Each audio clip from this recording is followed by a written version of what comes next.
দেশের বিভিন্ন প্রান্তে বিভিন্ন জায়গায় এই দর্শনীয় কিছু স্থান থাকে। তো তারই ধারাবাহিকতায় প্রকৃতি যেন তার অপার সৌন্দর্য ঢেলে দিয়েছে ফুলবাড়িয়া এই উপজেলাতে। এখানে রয়েছে হলুদের বাগান, আনারসের বাগান, রাবার বাগান সহ এমন আর অনেক সৌন্দর্য। এই রাবার বাগানের মধ্যে সবচেয়ে আকর্ষণীয় যে বিষয়টা হচ্ছে, মজাদার যে বিষয়টা হচ্ছে, বাচ্চারা দেখে যে বিষয়টা মজা পায় সেটা হচ্ছে বানর। এই বানর মানুষের কতটা কাছাকাছি যায়, মানুষ বানরের কতটা কাছাকাছি যায়, সেটা আজকে আপনাদেরকে ঘুরে ঘুরে দেখাবো। So viewers, let's go. তো রাবার বাগানে প্রবেশ করতে এমন সুন্দর কিছু দৃশ্যের সাক্ষী হবেন আপনি নিজে। আমরা মূলত এই মুহূর্তে রাবার বাগানের ভিতরেই আছি। আমাদের চারপাশে শুধু রাবার বাগান আর রাবার বাগান। এই বিশাল গাছগুলোর মতো রাবার গাছ, আর এই পাশে হচ্ছে আনারস ক্ষেত। বিশাল বিস্তীর্ণ এলাকা যে শুধু আনারস ক্ষেত আর আনারস ক্ষেত। আনারস ক্ষেতের মাঝখানে যে ছোটো ছোটো গাছগুলো দেখা যাচ্ছে, এগুলো হচ্ছিল রাবার গাছ। আমরা এখন মূলত এই বনের সবচেয়ে যে লম্বা উঁচু গাছগুলো, পাহাড়ি গাছ, তার ভিতরে আছে। এর চারপাশে শুধু জঙ্গল আর জঙ্গল। এটা অতিক্রম করে মূলত আমরা সেই বানরের কাছে পৌঁছাবো। এখানে বানরগুলো মূলত মুক্ত আকারে ছাড়া আছে, যা বানরগুলো তার ইচ্ছা মতো খাচ্ছে, তার ইচ্ছা মতো বিভিন্ন জায়গায় যাচ্ছে, ইভেন কি মানুষের সামনেও আসতেছে।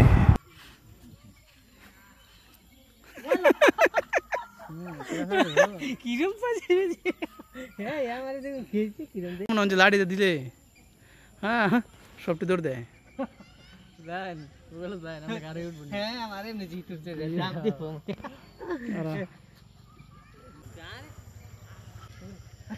দেন না একটা দেখা দিয়ে পাস। নাই নাই নাই নাই কিছুই নেই, থাক লাগতো না। সকল দর্শনার্থী মূলত চলে গেছে, তাই বানরগুলো নির্দিষ্ট একটা স্থানে এসে রয়েছে। এখানে মূলত কেউ কিছু চাউল ছিটিয়ে দিছে, সেই চাউলগুলো মূলত বানরগুলো কুড়িয়ে করে খাচ্ছে। তো কেউ যদি মানুষ যদি থাকতো, তারা হয়তো চিপস কিনে দিত, বানরগুলো এর মধ্যে হয়ে বিভিন্ন জায়গায় থাকতো, তাদের মানুষের কাছাকাছি যাইতো। মানুষ যা দেয় তা খেয়েই মূলত তারা তাদের ক্ষুধা নিবারণ করে, তাছাড়া এখন বর্তমানে আর কোনো উপায় তাদের নেই। আমরা যে রাবার বাগানে যাবো আপনাদেরকে বলছিলাম, সেই রাবার বাগানে মূলত আমরা এখন অবস্থান করছি। এই যে গাছগুলো দেখা যাচ্ছে, এগুলি মূলত রাবার বাগানের রাবার গাছ। তো এই গাছগুলোই এখান থেকে কষ বের হয়।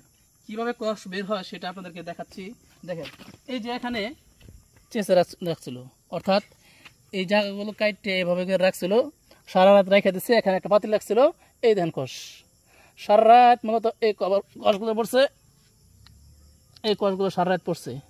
এরপর এগুলো একটা প্রসেসিংয়ের মাধ্যমে রাবার হয়। এই দেখেন রাবার, এটা মূলত কীভাবে প্রসেসিং হয় সেটাও আজকে আপনাদেরকে আমি এই ভিডিওর মাধ্যমে দেখানোর চেষ্টা করব। এই গাছটা বেশ ভালোই বয়স হয়ে গেছে, যার ফলে হয়তো বা কষ কম দেয়, আর যেগুলো গাছ ছোটো আছে সেই গাছগুলো পর্যাপ্ত মেরো কষ দেয়। তো এই সমস্ত গাছেরই মোটামুটি একটা বয়স হয়েছে। আবার এই সাইডটায় আপনাদেরকে দেখাচ্ছি, চলেন এই সাইডটা আপনাদেরকে দেখাই। তো এই সাইডটাই বিস্তীর্ণ এলাকা যে দেখা যাচ্ছে আনারস গাছ। এই আনারস গাছের মাঝখানে কিন্তু ছোটো ছোটো গাছ দেখা যাচ্ছে। এই গাছগুলি মূলত রাবার গাছ। এই গাছগুলো যখন প্রাপ্ত বয়স্ক হবে তখন মূলত এদেরকে কাটা হবে, অর্থাৎ এখান থেকে কষ বের করা হবে। তার আগ পর্যন্ত এই ফলগুলো চাষ হচ্ছে। এই জমিগুলো সম্ভবত সরকারের পক্ষ থেকে ইজারা দেওয়া হয়েছে। এখানে একটা সময় পর্যন্ত তারা লিজ নিয়ে আনারস আবাদ করতেছে, আনারস খাবে। যখন গাছগুলো পর্যাপ্ত বড় হয়ে যাবে, গাছ ছায়া দেবে, তখন অটোমেটিক আনারস খাওয়া বন্ধ হয়ে যাবে। অর্থাৎ আনারস পর্যাপ্ত ফল আসবে না, তখন আনারস বাদ যাবে। তখন শুধুই এখান থেকে রাবার বের করা হবে। ও আরেকটা, আপনারা যেটা দেখতেছেন এটা কিন্তু আনারস না, এটা ক্যালেন্ডার। এটা হচ্ছে ক্যালেন্ডার। অবাক বিষয় না? এটার নাম হচ্ছে ক্যালেন্ডার।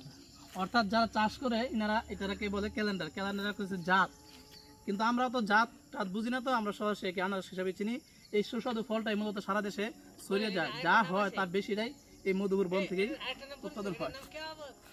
কেওড়া জল বলা হয়, এটা আপনারা জানেন, কিন্তু ক্যালেন্ডার আমিও লাইফে ফার্স্ট শুনলাম, আপনাদেরকে শোনাই দিলাম। ওকে, আসলে এখানে আসতে আমরা একটু লেট করে ফিরি। এখানে আসার পর নামাজ আদায় করি মাগরিবের নামাজ আদায় করার পর মূলত প্রসেসিং প্রক্রিয়া দেখতে যাই। আমার সাথে ছিলেন এখানের স্টাফ, আমার এই বড় ভাই হাবিবুর রহমান ভাই। তিনি আমাদেরকে সব কিছু ঘুরে ঘুরে দেখাচ্ছিলেন, বাট প্রসেসিং প্রক্রিয়াটা সম্পূর্ণ দেখতে পারলাম না। যে এই টাইমে মূলত কোনো স্টাফ নেই, তারা সবাই চলে গেছে। যারা কারিগর এরা সবাই চলে গেছে বাড়িতে। তারা সকাল 10টা থেকে বিকাল 4টা পর্যন্ত ডিউটি করে, তারপরে চলে যায়, যার ফলে সব কিছু দেখানো সম্ভব হয়নি। তবে রাবারগুলো হাতায় হাতায় সব দেখছিলাম রাবারগুলো কেমন। এই রাবারগুলি নাকি আবার একটা ঘরে দেখালো, সেই ঘরের ভিতরে হিট দেওয়া হবে, 60 ডিগ্রি হিট দেওয়ার পরে রাবারগুলো বাদামি কালার ধারণ করবে, এরপরে বিক্রির উদ্দেশ্যে ঢাকা পাঠানো হবে। তো ইনশাল্লাহ পরবর্তীতে কোনো ভিডিওতে রাবার প্রসেসিং প্রক্রিয়া দেখাবো, আপনার সাথেই থাকবেন।